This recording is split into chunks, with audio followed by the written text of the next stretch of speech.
انشاءاللہ العزیز 20ویں پارے کا خلاصہ ہم آج سمجھیں گے۔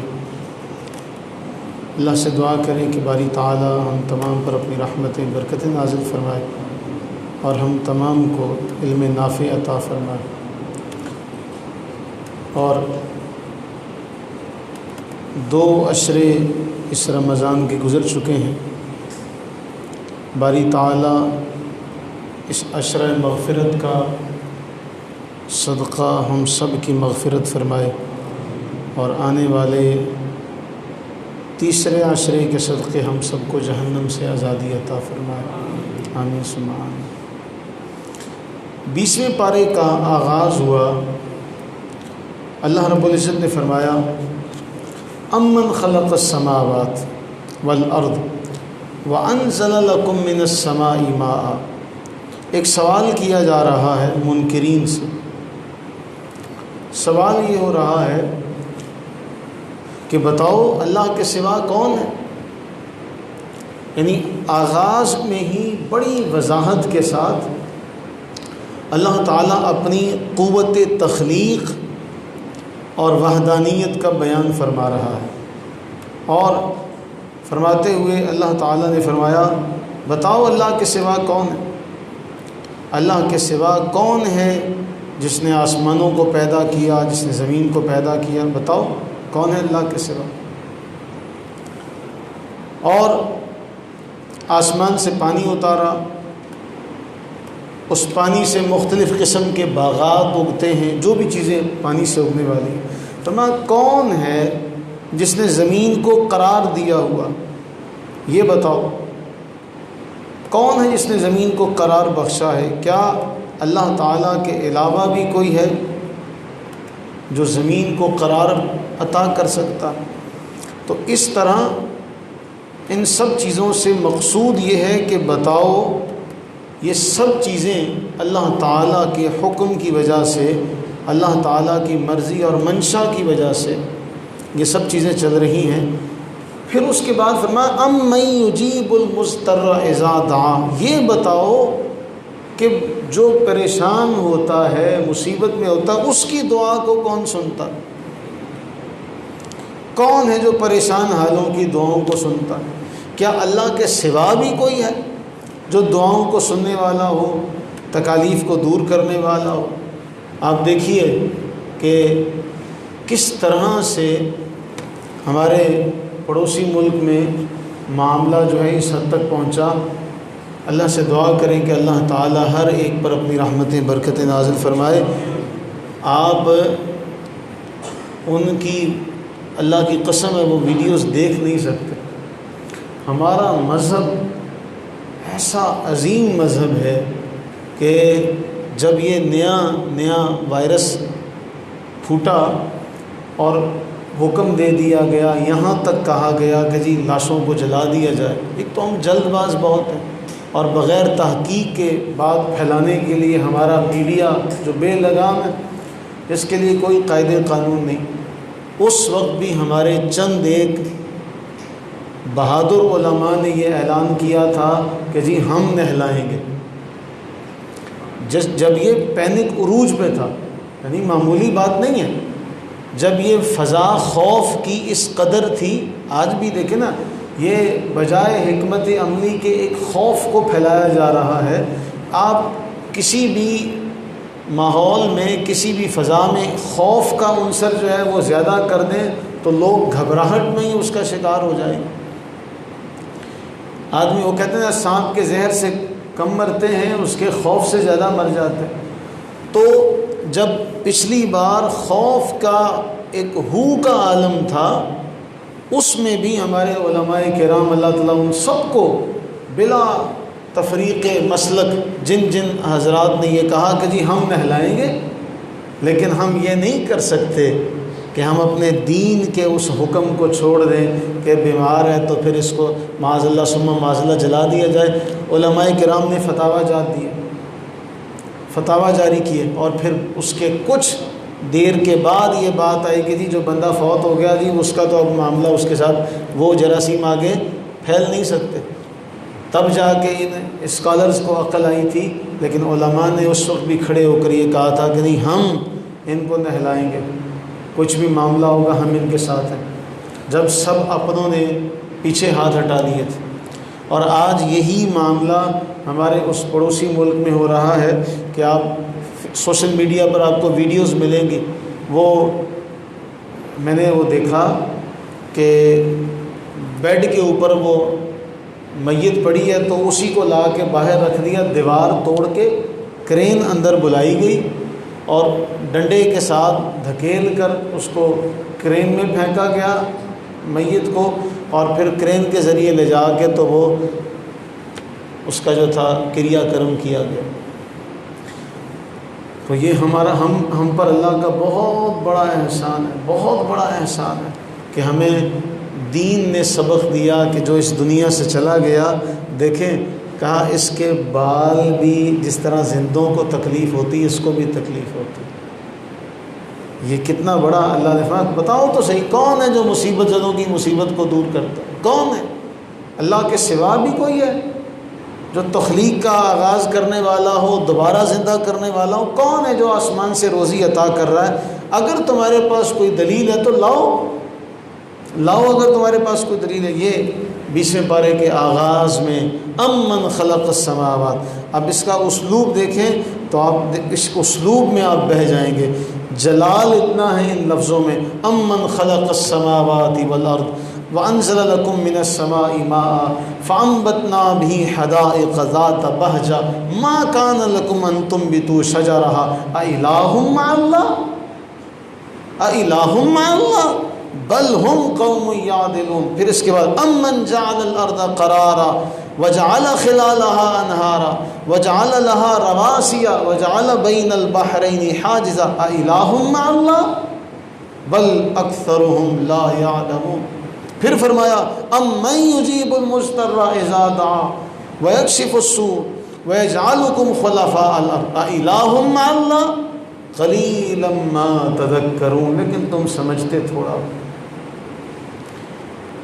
پھر اس کے بعد امن یہدیکم فی ظلمات البر والبحر، کون ہے جو ہدایت دیتا ہے خشکی اور تری میں؟ بتاؤ کون ہے؟ ومن یرسل الریاح بشرا بین یدی رحمت، کون ہے جو ہوائیں بھیجتا ہے؟ الہ مع اللہ، کیا اللہ کے علاوہ بھی کوئی معبود ہے؟ امن یبدأ الخلق، بتاؤ کس نے ہے ابتداء پیدا کیا؟ یہ ساری کی ساری باتیں ابتدا میں اللہ تعالیٰ نے جو جملے فرمائے، اس کے ان کو انسان پڑھتا جائے تو اس کی وحدانیت کا، اس کی ربوبیت کا، اس کی الوہیت کا جو جلال ہے وہ حاوی ہو جاتا ہے، اور واقعی انسان اپنی زبان سے بے اختیار یہ کہتا ہے، نہیں اے باری تعالیٰ تو ہی ہے، یہ سب کچھ تیری ہی قدرتیں ہیں، سب کچھ تیری ہی جناب سے ہے، ورنہ ہم کیا اور ہماری اوقات کیا۔ یہ سورہ نمل کا بنیادی نقطہ۔ سورہ نمل کے بعد سورہ قصص کا آغاز ہوتا ہے۔ سورہ قصص کا جو بنیادی نقطہ ہے وہ یہ ہے کہ موسیٰ علیہ السلام کی ولادت کا ذکر ہے، اور اس سال موسیٰ علیہ السلام پیدا ہوتے ہیں جس سال فرعون نے پابندی لگائی ہوئی ہے۔ فرعون نے پابندی لگائی ہوئی ہے کہ بھی اس طرح ہوگا، اس طرح ہوگا، لیکن دیکھیں کس قدر انتظامات کیے تھے، کس قدر انتظامات کیے تھے فرعون نے، لیکن مالک کی قدرت یہ ہے کہ اسی کے گھر میں پالا، اسی کے گھر میں اہتمام کیا ان کی پرورش کا۔ مارنے والے سے بچانے والا بڑا، جا کو رکھے سائیاں مار سکے نہ کو۔ تو پھر فرمایا کس طریقے سے ہم نے وَأَوْحَيْنَا إِلَىٰ أُمِّ مُوسَىٰ، ہم نے موسیٰ علیہ السلام کی ماں کے دل میں بات ڈالی، فکر نہ کر، اس کو پانی میں بہا دے، صندوق میں ڈال کے، پھر اسی کے ہاتھ یہ لگ جائے گا جو سب کو قتل کروا رہا ہے، پھر اسی کے گھر میں ہم اس کی پرورش کا اہتمام کریں گے۔ لیکن موسیٰ علیہ السلام کی ماں کے دل میں یہ بات ڈال دی کہ غم نہ کیجئے گا، بالآخر آپ ہی کے پاس ہی آئے گا، آپ ہی کے پاس آئے گا اور آپ ہی نے اس کی پرورش کرنی ہے۔ اور اللہ نے کس طریقے سے کس طرح حسین اہتمام کیا کہ پھر ماں نے ہی ان کی پرورش کی۔ فَرَدَدْنَاهُ إِلَىٰ أُمِّهِ كَيْ تَقَرَّ عَيْنُهَا وَلَا تَحْزَنَ، ہم آپ کی آنکھیں ٹھنڈی کریں گے۔ ایک بار ہمارے کہنے پر ایسے دریا میں ڈالو تو صحیح، پھر یہ واپس آئے گا، آپ ہی کے پاس ہے۔ پھر بہانہ کیا بنا کہ جب وہ بلایا گیا کسی کا بھی، موسیٰ علیہ الصلوۃ والتسلیم نے کسی کے ساتھ بھی اس چیز کو پسند نہیں کیا۔ بالآخر جب ماں آئی تو پھر ماں نے ہی اپنے سینے سے لگایا اور موسیٰ علیہ الصلوۃ والتسلیم نے ماں کی آغوش کو قبول کر لیا۔ تو اللہ تعالیٰ نے اس سورہ میں بنیادی طور پر یہی بات بیان کی کہ ہم نے کس طریقے سے۔ تو یہاں ایک اور بات بھی ہمیں پتہ چلی کہ اللہ تعالیٰ جب کسی شے کو ہمیں بتایا تو گیا نا کہ مالک الملک ہے، تؤتی الملک من تشاء، وہ جس کو چاہے دنیا ساری اس کی مخالفت میں لگ جائے، عقیدہ اور توکل اور یقین دنیا ساری اس کی مخالفت میں لگ جائے۔ فرمایا وَإِن يَمْسَسْكَ اللَّهُ بِضُرٍّ فَلَا كَاشِفَ لَهُ إِلَّا هُوَ وَإِن يُرِدْكَ بِخَيْرٍ فَلَا رَادَّ لِفَضْلِهِ، وہ اگر تمہیں نقصان کا ارادہ کر لے تو کون ہے اس کے بعد جو تمہیں بچائے، اور اگر وہ خیر کا ارادہ کر لے تو کون ہے جو اس کے فضل کو ٹال سکے۔ ایک بڑا مشہور گلوکار، اس نے اپنے ساتھ پوری ایک ٹیم رکھی تھی جو ہر طرح کا ٹیسٹ کرنے کے بعد اور پھر اس تک وہ چیز پہنچتی تھی۔ ایک بڑا لمبا چوڑا پروسیس تھا۔ اس نے کہا تھا میں اتنے سال تک جیوں گا، پتہ بھی نہیں چلا کیسے اس کا کام جو تھا وہ تمام ہو گیا۔ فرمایا وَلِكُلِّ أُمَّةٍ أَجَلٌ، جس کا جو وقت مقرر ہے اس کا وہ وقت مقرر ہے۔ تو یہ ہمیں سمجھایا گیا کہ نہیں، اصل میں ارادہ اپنے سارے معاملات کو تابع کر لو، اللہ کی رضا، اللہ کے احکامات، ان کی پابندی کرو تو پھر تمہیں کسی بھی معاملے میں کوئی پریشانی نہیں آئے گی۔